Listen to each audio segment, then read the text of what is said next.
بسم اللہ الرحمن الرحیم. Rawalpindi chamber of commerce and industry. جناب ناصر مرزا صاحب، میں سب سے پہلے تو آپ کو خراج تحسین پیش کرتا ہوں کہ یہ جو آپ نے ایکسپو کی اور مینلی کنسٹرکشن انڈسٹری کی، تو اس کی بھی آپ کو خراج تحسین پیش کرتا ہوں. اور پھر جو میں نے جو سٹالز پہ گیا اور جو ادھر سے مجھے ان پٹ ملی، اور ایک آپ کی بھی ان پٹ ہے کہ یہ کنونشن سینٹر کو اسلام آباد میں ایک ایکسپو سینٹر بنا دیا جائے. اس کا بھی میں انشاءاللہ یہ بڑی اچھی سجیشن ہے اور اس کی میں ابھی کنسلٹ کروں گا اپنے کیبنٹ ممبرز کو، اور میں پھر انشاءاللہ اس کے اوپر فیصلہ کروں گا. دیکھیں جی، سب سے پہلے میری ویژن کیا پاکستان کی، تاکہ جب میں آپ کو ویژن بتا دوں تو اس کے اندر پھر میں آپ کو بتاؤں گا کیا کیا چیزیں اس ویژن کے اندر فٹ کرتی ہیں اس ویژن کو پہنچنے کے لیے. تو سب سے پہلے ویژن پاکستان کی یہ ہے کہ ہم لوگوں کو غربت سے نکالیں. ہماری تقریباً 40% آبادی ہے جس میں 25% غربت کی لکیر سے نیچے ہے، اور تقریباً 20 یا 25% جو کہ بالکل اس کے قریب ہے. تو میرا جو سب سے پہلا ایم ہے کہ ہم کیسے ان کو اوپر اٹھائیں. دوسری ویژن ہے پاکستان کی کہ ہم اپنے ملک کی دولت کیسے بڑھائیں، ویلتھ کریٹ کیسے کریں. ملک میں ہم کیسے یہ ملک جو کہ ایک وقت پہ 60s میں جب ہم بڑے ہو رہے تھے تو یہ بڑی تیزی سے ملک آگے جا رہا تھا. یہ سارے جو آج ایشین ٹائیگرز ہیں یہ پاکستان کی طرف دیکھا کرتے تھے. ملیشیا نے آ کے پاکستان سے سمجھا کہ کیسے آگے بڑھنا ہے. ساؤتھ کوریا نے پاکستان کا فرسٹ 5 ایئر پلان آ کے اسٹڈی کیا. تو ہم وہ ایک ماڈل تھے ڈیولپمنٹ کے، اور پھر ہم نے اپنی آنکھوں کے سامنے اس ملک کو نیچے جاتے دیکھا. تو جو سیکنڈ چیز یہ ہے کہ پاکستان کو کیسے اس مقام پہ لے کے جائیں جو اس کا پوٹینشل ہے. بہت پوٹینشل ہے اس ملک میں، کیونکہ اگر پوٹینشل نہ ہوتا تو ایک وقت پہ تیزی سے اوپر نہ جا رہا ہوتا. ہمارے ادارے آؤٹ اسٹینڈنگ نہ ہوتے، پی آئی اے بڑی ایئر لائن نہ ہوتی، ہماری اس وقت بینکرز اگر وہ نہ نیشنلائزیشن ہوتے تو ہمارے بڑے آؤٹ اسٹینڈنگ بینکرز تھے جنہوں نے جا کے بی سی سی آئی دنیا کا ایک ٹاپ بینک بنا دیا. تو بینکرز تھے تو بنا. تو ہر چیز میں پاکستان ایک وقت پہ بڑی تیزی سے اوپر جا رہا تھا. تو ہم کیسے اس کو واپس ادھر لے کے جائیں جو اس کا اصل مقام ہے، اور اس میں کیا کیا قدم اٹھانے ہیں اس کو وہاں لے جانے کے لیے. اور پھر اسی کے ساتھ ریلیٹڈ ہے کہ ایک ملک خوددار ملک بنے. یہ جو ہمیں قرضے لینے پڑتے ہیں، کبھی آئی ایم ایف کے پاس 20 دفعہ آئی ایم ایف کے پاس جا چکے ہیں کیونکہ ہم اپنی اکانومی مینیج نہیں کر سکے. اور پھر ایک چھوٹا سا طبقہ اتنا امیر ہو گیا ہے کہ ان کے لیے باہر، یعنی میں کیونکہ میرا باہر بڑا جانا ہوتا تھا، کرکٹ کی وجہ سے باہر جاتا تھا. پھر میں شوکت خانم کے لیے پیسے اکٹھے کرنے کے لیے باہر پاکستانیوں سے پیسے اکٹھے کرتا، تو وہاں امیر ترین پاکستانی ہوتے تھے. وہ پیسہ ان کے پاس ہوتا تھا، اور وہ یعنی آپ امیجن نہیں کریں گے کہ پاکستان کے یہ حالات ہوں کہ اس کو قرضے لینے پڑے اور امداد لینا پڑے. تو لوگ امیر لیکن ملک غریب. تو یہ بھی ایک امبیلنس ہے کہ ایک سسٹم جب کرپٹ ہو چکتا ہے تو یہی ہوتا ہے. پھر نیچے غربت ہو جاتی ہے، تھوڑا سا طبقہ امیر ہو جاتا ہے، نہ وہ ٹیکس دیتا ہے، وہ آرام سے عیاشیاں، لنڈن میں ان کی چھٹیاں، ہالیڈیز، باہر شاپنگ. لیکن عام آدمی جو ہے وہ اپنی بنیادی ضروریات مشکل سے پوری کرتا ہے. تو ایک کرپشن کا یہ سسٹم بن جاتا ہے. یہ سارے وہ ملک جدھر حکمران اور ان کی رولنگ ایلیٹ کرپٹ ہوتی ہے، ان سارے ملکوں کے اندر یہی حالات ہوتے ہیں. وسائل کے باوجود غربت ہوتی ہے اور تھوڑا سا طبقہ بڑا امیر ہوتا ہے اور ان کے باہر بڑے بڑے محلات ہوتے ہیں. یہ ساری ڈیولپنگ کنٹریز کی یہی سٹوری ہے. تو یہ اس کو کیسے چینج کرنا ہے، تو یہ ایک میرا بڑی ویژن ہے. یہ تو جو آخری چیز ہے یہ تو رول آف لا، قانون کی بالادستی بجائے طاقت کی بالادستی، وہ قائم کر کے، انصاف قائم کر کے، تو یہ چینج آئے گا بڑی سطح کے اوپر. لیکن نیچے سے جو لوگوں کو اٹھائیں گے اس کے بڑے طریقے ہیں. ایک تو ہم پورا احساس پروگرام لے کے آ رہے ہیں. ابھی جنرل حیدر نے مینشن کیا کہ کامیاب پاکستان انشاءاللہ آپ دیکھیں گے کہ یہ صرف پاکستان کے اندر نہیں، یہ ڈیولپنگ ورلڈ کے اندر ایک مثال بنے گی کہ کیسے ایک قوم اپنے کمزور طبقے کو اوپر اٹھاتی ہے.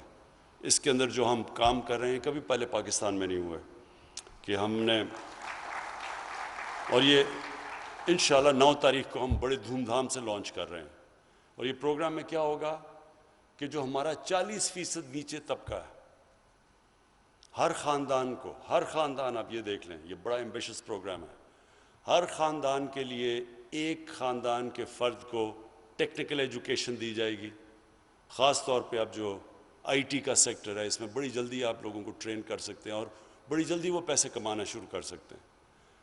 ایک خاندان کے اندر ہیلتھ کارڈ جائے گا. ہیلتھ کارڈ کا مطلب کہ 10 لاکھ روپے میں کسی بھی ہسپتال میں جا کے وہ خاندان کے فرد اپنا علاج کروا سکتا ہے مفت. تیسری چیز کہ سستے سود کے بغیر قرضے دیے جائیں گے. اگر شہر میں ہیں تو وہ اپنی کوئی دکان یا اپنی کوئی جو بھی اس قرضے پہ کر سکے، اپنا کاروبار کر سکے. اور اگر دیہات میں ہیں تو وہ ایک کسان کے لیے وہ سود کے بغیر ایک فرد کو قرضہ ملے گا. اور پھر جو لو کاسٹ ہاؤسنگ ہے، یہ پاکستان میں ابھی تک روٹی کپڑا مکان کی تو بات ہوئی تھی، لیکن کبھی اس کے اوپر کام نہیں ہوا. اب ہم مائکرو فائنانس کے ذریعے اس ایک خاندان کے لیے اس کو ہم فائنانس کریں گے اپنا گھر بنانے کے لیے. یہ اس لیے امپورٹنٹ ہے کہ کیونکہ لوگوں کے پاس کیش نہیں ہوتا گھر بنانے کے لیے، تو ہمارے شہروں کے اندر یہ پھیلتی جا رہی ہیں کچی آبادیاں. کراچی تقریباً 40% کچی آبادی بن چکا ہے. اور کیسے لوگوں کے پاس جب کیش نہیں ہوگا اور کیش کے بغیر گھر نہیں بنا سکتے. تو یہ جو ہم نے بڑی جدوجہد کی اس قانون کو عدالتوں سے نکالنے کے لیے، جس کو کہتے ہیں فور کلوجر لا، جب تک قانون نہیں ہوگا کہ اگر کوئی قسط نہیں دیتا تو اگر وہ بینک ایکشن نہیں لے سکے گا اس کے اوپر، وہ قرضے ہی نہیں دیں گے. تو اس لیے پاکستان میں ہاؤس فائنینسنگ کا کانسیپٹ ہی نہیں ہے. 0.2% پاکستان کے اندر اب تک گھروں کے لیے قرضے دیے جاتے ہیں. ہندوستان جو ہمارے ساتھ ہی ادھر بھی بڑے مسئلے ہیں، وہاں 10% پہنچ گئے. اور ملیشیا میں 30% ہاؤس فائنینسنگ ہے. اور یورپین امریکہ 80% سے اوپر ہے وہاں. تو ہمارے ملک میں تو کانسیپٹ ہی نہیں ہے ہاؤس فائنینسنگ کا. تو یہ 2 سال ہمیں لگے اس قانون کو، بڑی محنت سے یہ فائنلی قانون پاس کیا گیا. تو اب اس سے پہلی دفعہ پاکستان میں موقع ملے گا اس طبقے کا جس کے پاس کیش نہیں ہے گھر بنانے کا، ان کو اب ہم چانس ملے گی کہ وہ بینک سے پیسے لے کے تو اپنے گھر بنا سکیں. اور پھر جو نچلا طبقہ ہے اس کو پروٹیکٹ کرنے کے لیے گورنمنٹ سبسڈائز کر رہی ہے اس کو. ہم ان کے لیے 5 مرلے کے اوپر ہم نے پورا پلان بنایا ہوا کہ ہم صرف 5% سے اوپر سود نہیں جانے دیں گے. 5 یا 3؟ ہاں نہیں، کامیاب پاکستان میں تو بالکل ہم ان کو سود کے بغیر قرضے دے رہے ہیں.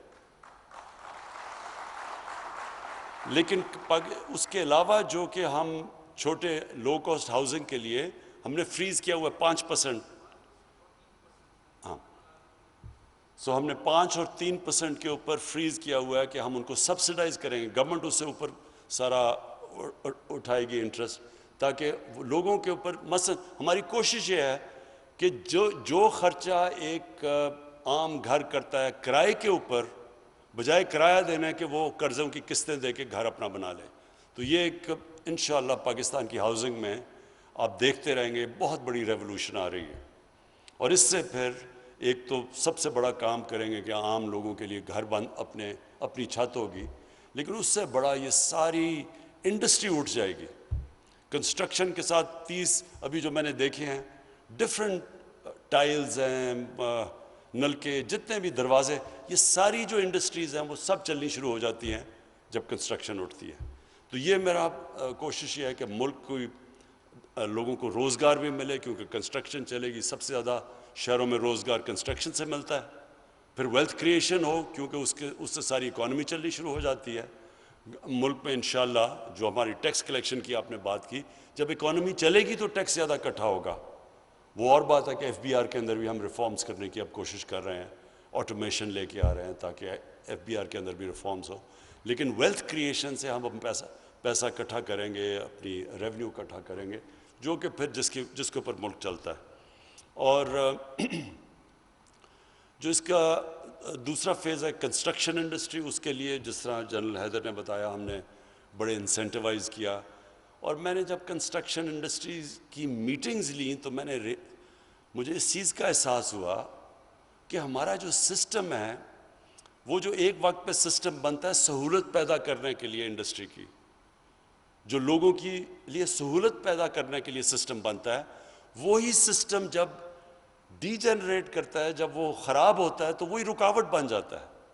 تو ابھی میں جب لوگوں سے بھی بات کر رہا تھا تو مجھے اندازہ یہ تھا کہ ہم نے اس چیز کا ہمیں احساس نہیں ہوا کہ یہ جو کنسٹرکشن ہے، اس سے تو اکانومی اٹھتی کنسٹرکشن پہ ہے.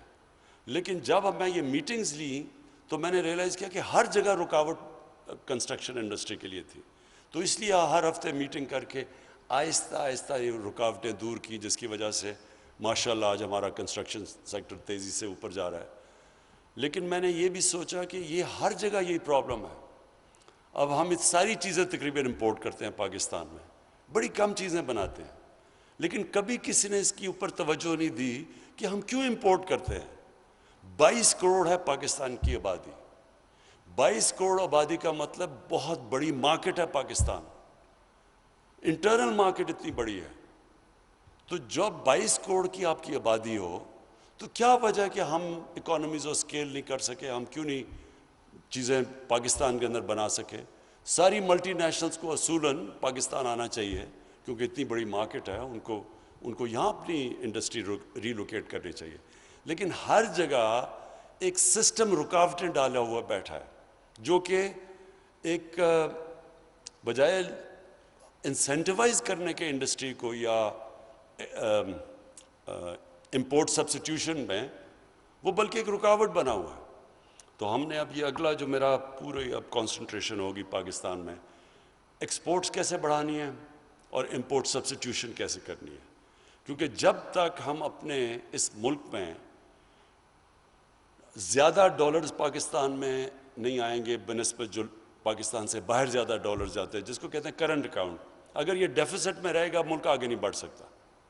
اگر اس ملک نے آگے بڑھنا ہے، ویلتھ کریشن ہے، ملک نے دولت میں اضافہ ہونا ہے، تو وہ ضروری ہے کہ ہم اپنی ایکسپورٹس بڑھائیں، اور ایکسپورٹس بڑھائیں اور پھر امپورٹ سبسٹیوشن کریں. کیونکہ ابھی میں یہ دیکھ بھی رہا تھا کہ کئی چیزیں، اب چھوٹی سی چیز ہے، ٹائلز کے اوپر گلیز کو امپورٹ کرنا پڑتا ہے. کیا وجہ ہے؟ کوئی راکٹ سائنس تو نہیں گلیز بنانا پاکستان میں. ایک ملک اگر نیوکلیر ویپنز بنا سکتا ہے اس کے لیے، اور راکٹ سائنس جس ملک میں ہے، اس میں کیا مشکل ہے کہ چھوٹی چھوٹی چیزیں گلیز اور یہ چیز، صرف اس لیے کہ سسٹم میں رکاوٹیں ہیں، اور اگر ہم انسینٹیوائز کر دیں تو سب کچھ بن سکتا ہے. تو اب میری اگلی، آج ہی میں ایکسپورٹرز کی میٹنگ کر کے آیا ہوں، اور میرا پورا پلان ہے کہ اب ایکسپورٹس کو ہم ہر طرح ان کو انسینٹیوائز کریں گے، سارے ایکسپورٹ سیکٹر کو، اور جدھر ہو سکے لوگوں کو انکریج کریں گے ایکسپورٹس کرنے کا، کیونکہ ویلتھ کریشن ایکسپورٹس کے ساتھ ہوتی ہے. اور اگر چائنا کی اگر آپ دیکھ لیں کہ انہوں نے جو ایک فینومنل پاور بنا ہے، تو انہوں نے بڑا سوچ سمجھ کے اپنے ملک میں ایکسپورٹس کو انسینٹیوائز کیا تھا. کیسے ایکسپورٹس پروسیسنگ زونز پہلے بنائیں، کیسے باہر سے کمپنیز آئیں، پھر انہوں نے ٹیکنالوجی ٹرانسفر ہوئی، اور یہ ہمارے سامنے 35-40 سال کے اندر دیکھتے دیکھتے چائنا کہاں پہنچ گیا. اور کوئی وجہ نہیں کہ ہم پاکستان اوپر نہیں جا سکتا. صرف ایک ہی وجہ ہے کہ ہم نے کبھی سوچا ہی نہیں اس چیز کے اوپر، ہم نے کبھی اس کے اوپر کانسنٹریٹ ہی نہیں کیا کہ اگر ہم نے آنے والی جنریشنز کو ان کے لیے ویلتھ کریشن، اس ملک کی دولت بڑھانی ہے، تو وہ تو ہو ہی نہیں سکتی جب تک ایکسپورٹس نہیں بڑھیں گے. اور اگر ایکسپورٹس نہیں بڑھیں گی، تھوڑی دیر کے بعد پھر کرنٹ اکاؤنٹ کا کرائسس آئے گا، ڈیفیسٹ ہوگا، IMF کے پاس جانا پڑے گا، وہ ریسٹرکشنز لگا دیں گے، وہ اکانومی کو چوک کر دیں گے، اور پھر ہم اسی سائیکل کے اندر پھنسے رہیں گے ایک لو گروتھ ملک کا. تو انشاءاللہ یہ میرا دوسرا ٹارگٹ ہے. اور تیسرا یہ ہے کہ ہم نے اپنے ملک کو بچانا ہے پولوشن سے، گلوبل وارمنگ سے. یہ بہت بڑا کرائسس آ گیا ہے. آپ کبھی ٹی وی اب دیکھیں اپنا، تو کہیں گرمی اتنی پڑی ہے کہ آگیں لگی ہوئی ہیں، اور کہیں اتنے سیلاب آئے ہوئے ہیں کہ ملک ڈوبے ہوئے ہیں. تو یہ سارا ویدر پیٹرن جو چینج ہو رہا ہے، یہ فنومنا، پہلے لوگ سمجھتے تھے نا کہ یہ کوئی دیوانوں بات کر رہے ہیں، یہ ایکچولی ریالٹی ہے. اگر ہم نے اپنے ملک کو یہ ویدر پیٹرنز کی جو چینجز آ رہے ہیں اس سے بچانا ہے، تو ہمیں اپنے ملک کو جو یہ جو ہماری 10 بلین ٹری سونامی، اس کا ہے مطلب کیا کہ اپنے ملک میں درخت لگائیں، سبزہ کریں. کیونکہ ہمیں سب کو پتہ ہے کہ جتنا زیادہ آپ کا فارسٹ کور ہوتا جاتا ہے اتنی موئسچر زیادہ ہوتی ہے، بارشیں اٹریکٹ کرتی ہے، پولوشن ابزارب کرتی ہے، اور سب سے زیادہ ٹیمپریچر نیچے رکھتی ہے. اب آپ پنڈی چیمبر آف کامرس ہیں، میں جب بھی پنڈی کے اوپر سے گزرتا ہوں، سارا پنڈی ایک کانکریٹ سلیب بن گیا، اوپر سے لگتا ہے کہ ساری کانکریٹ ہے. ہم پنڈی جب آتے تھے بچپن میں تو یہ بڑا ایک ہرا شہر اور ایک بڑا پولوشن فری شہر ہوتا تھا. میں پڑھا تھا کہ 1914 میں پنڈی میں 4 فٹ برف پڑی تھی. 1914 میں ایک گیزیٹیئر پڑھا تھا. تو اس کا تو موسم بالکل ہی مختلف تھا. تو جب آپ ایک شہر پورا کانکریٹ بن جائے گا تو موسم نے تو گرم ہونا ہی ہے، اور اس کے پھر بڑے اثرات ہوتے ہیں. پھر فلڈنگ بھی ہو جاتی ہے. یہ جب زیادہ ہیٹ ہوتی ہے تو اسے فلڈنگ بھی ہو جاتی ہے. تو اس کے لیے آپ جو یہ کر رہے ہیں، انشاءاللہ یہ سارا ہم نے مانسون پلانٹیشن کر رہے ہیں. بہت زیادہ ہم نے شہروں کے اندر اب درخت اگانے ہیں. ایک تو وہ چیز، دوسرا یہ پولوشن ابزارب کرتا ہے. لاہور میں اپنی زندگی میں آپ کو بتا رہا ہوں کہ لاہور جیسا صاف شہر، اور سٹی آف گارڈن کہا جاتا تھا، پشاور کو سٹی آف گارڈنز کہا جاتا تھا. اب لاہور کی جو پولوشنز لیول ہیں وہ ڈینجر لیول سے بھی اوپر چلی گئی ہیں، کیونکہ درخت کا سارا کور ختم کر دیا. کسی نے نہیں سوچا گرین ایریاز کا، سارے گرین ایریاز آخر میں ختم ہو گئے. اور جو شہر ہیں، شہر پھیلتے جا رہے ہیں. آپ کو حیرت ہوگی یہ اسلام آباد کی کہ ہماری جو انوائرمنٹل منسٹری ہے اس نے بتایا کہ 1960 سے جب اسلام آباد شروع ہوا، 2010 تک جتنا اسلام آباد تھا، 2010 اور 2020 میں اتنا ہی بڑا اسلام آباد بن گیا. تو جس تیزی سے یہ پھیل رہے ہیں، بڑھ رہے ہیں، میں نے ساری جگہ کہا ہوا ہے کہ ہر شہر کا ماسٹر پلان بنے گا. ماسٹر پلان بنے گا، اس کے بعد گرین ایریاز کے اوپر کوئی کنسٹرکشن نہیں ہو سکے گی. اور شہروں کے اندر بھی جو گرین ایریاز ہیں ان کو بچانا ہے. اور یہ جو اپنا ہمارا فوڈ سیکیورٹی کا پرابلم اب آ رہا ہے. آپ کو پتہ ہے کہ ہم نے پاکستان کی تاریخ میں سب سے زیادہ گندم اگائی ہے اس باری. اس کے باوجود 40 لاکھ ٹن گندم امپورٹ کرنی پڑی ہے ہمیں، کیونکہ آبادی تیزی سے بڑھتی جا رہی ہے. اور اگر ہم نے اپنے گرین ایریاز نہ بچائے اور یہ کم ہوتے گئے تو آخر میں بہت بڑا پرابلم ہوگا فوڈ سیکیورٹی کا. تو اس لیے شہروں کے ماسٹر پلانز اب شہروں کو اوپر لے کے جا رہے ہیں. ہم نے 2 شہر پلان کیے ہیں. ایک راوی سٹی کیوں بنا رہے ہیں؟ کیونکہ جو لاہور کا پانی ہے وہ نیچے جاتا جا رہا ہے، اور جو راوی دریا ہے وہ بالکل ایک سیوریج کا نالہ بن چکا ہے.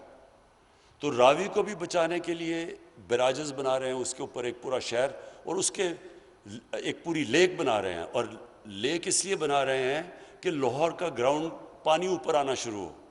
تو اوپر لیک بنا رہے ہیں، اس کے ارد گرد پورا ایک نیا شہر جو اوپر جائے گا، بجائے پھیلتا جائے لاہور اوپر جائے گا. اور پھر پورا ایک فارسٹ، پورا جنگل، کوئی 70,000 درخت اگا رہے ہیں اس کے ساتھ ساتھ، تاکہ وہ ایک پہلی دفعہ ایک پلانڈ گرین سٹی بنے. اور مقصد یہ لاہور کو بچانا ہے، کیونکہ لاہور تو اس وقت ویسے ہی چاروں طرف قصور شیخو پورے تک پہنچ گیا.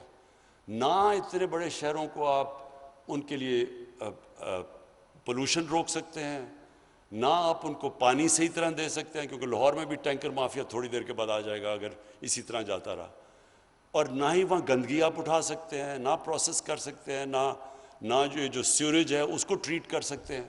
تو یہ سارا یہ پلان شہر تباہ ہو رہے ہیں ہمارے. تو اس کے لیے ماسٹر پلان بنا رہے ہیں سارے شہروں میں، اور اس کے بعد سارے گرین ایریاز بچا رہے ہیں، شہروں کو اوپر لے کے جا رہے ہیں.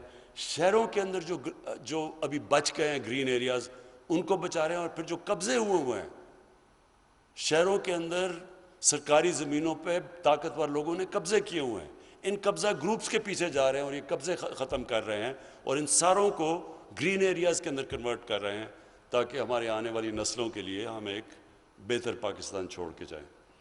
تو میں آخر میں پنڈی چیمبر آف کامرس کو پھر سے خراج تحسین پیش کرتا ہوں اس ایکسپوز کا. اچھا آپ نے مجھے آئیڈیا دی ہے یہ کنونشن سینٹر کا، انشاءاللہ آپ کو خوشخبری سناؤں گا تھوڑی دیر کے بعد. شکریہ.